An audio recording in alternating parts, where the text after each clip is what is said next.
जय श्री राम प्रेमी भक्तों, प्यारे भक्तों, हम जीवन भर अपनी किसी भी तरह से चिंताओं में लिपटे रहते क्योंकि यह मन शुभ अशुभ चिंताएं लेता ही रहता है। और संत हमारे क्या कहते हैं कि जब तक आप चिंता करोगे तब तक आप परेशान रहोगे। जीवन में आपको जो चाहिए वह मिलेगा नहीं। और संत कहते हैं कि वह कैसे मिलेगा, वह चिंतन से मिलेगा। तो चिंताओं से मुक्ति पाने का केवल जीवन में एक ही उपाय है, और वह उपाय क्या है सभी जानते हैं, लेकिन कुछ बहुत थोड़े लोग ऐसे हैं जो जानते हैं, मानते हैं, लेकिन उस उपाय को कर पाते हैं। और उपाय भी बहुत सरल है और सहज है, क्योंकि संत कहते हैं कि चिंता चित्त को चाटती, चिंता चिता समान। यानी कि चिंता को संतों ने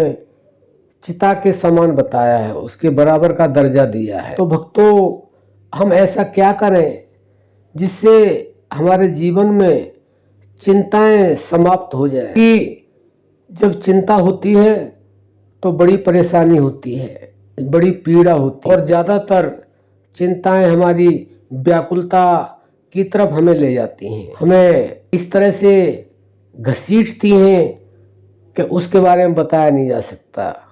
तो उसके लिए हमारे संत समझा रहे हैं कि हमें चिंतन करना चाहिए। अब चिंतन कैसे करना चाहिए, प्रश्न ये आता है, ताकि हमारी चिंताओं का अंत हो जाए और जीवन भर हमें चिंता व्याप्त ना हो। हम प्रसन्नता से अपने जीवन को जिएं, सहजता से अपने जीवन को जिएं, आनंद में अपने जीवन को जिएं। तो हम आपको ये बताना चाहते हैं कि संत किस तरह समझा रहे हैं और क्या समझा रहे हैं। अगर आपने तथ्य को अपने जीवन में उतार लिया तो वास्तव में ही चिंताएं आएंगी, लेकिन वो ठहरेंगी नहीं। क्योंकि जब तक हम चिंताओं का अंत नहीं करेंगे, उनका उपाय नहीं जानेंगे, तो ये चिंताएं हमें घसीटती ही रहेंगी और हमारा जीवन ऐसा हो जाएगा जैसा कि नरक होता है। ये चिंताएं हमें हमारे जीवन को नरक बना देती हैं।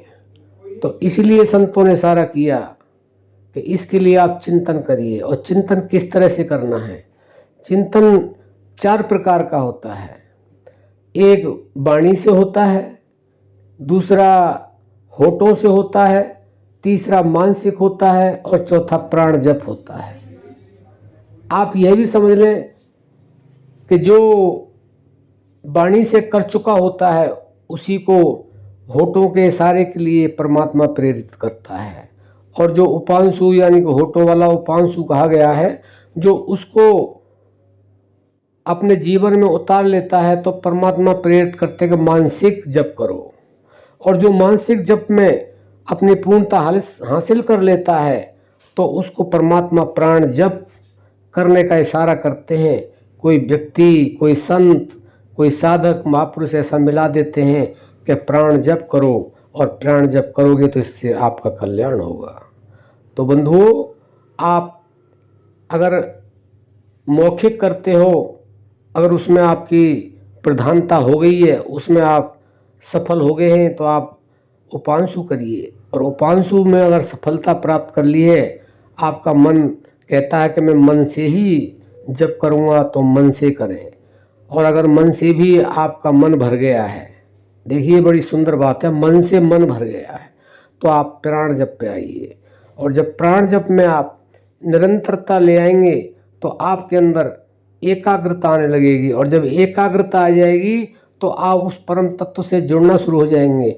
और जब उस परम तत्व से जुड़ना शुरू हो जाएंगे तो चिंता आपके पास फटक नहीं सकती है। जैसे सूर्य के निकलने से प्रकाश अपने आप भाग जाता है, ऐसे ही जब हम प्राण जप करते हैं और निरंतरता से करते हैं तो चिंताएं हमारे जीवन में ठहरती नहीं हैं, और हमारा जीवन स्वर्ग में बन जाता है, सुख में बन जाता है, आनंद में बन जाता है।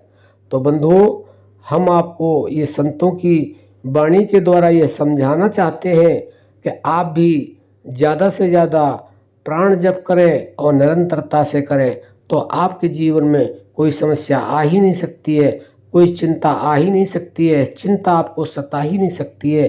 तो बंधुओं, आशा करते हैं यह आप जरूर करेंगे और धीरे धीरे अपने अभ्यास को बढ़ाएंगे और जिस लिए हम आए हैं वह भी हमें अवश्य प्राप्त होगा। अब हम अपनी वाणी को विराम देते हैं। जय श्री राम।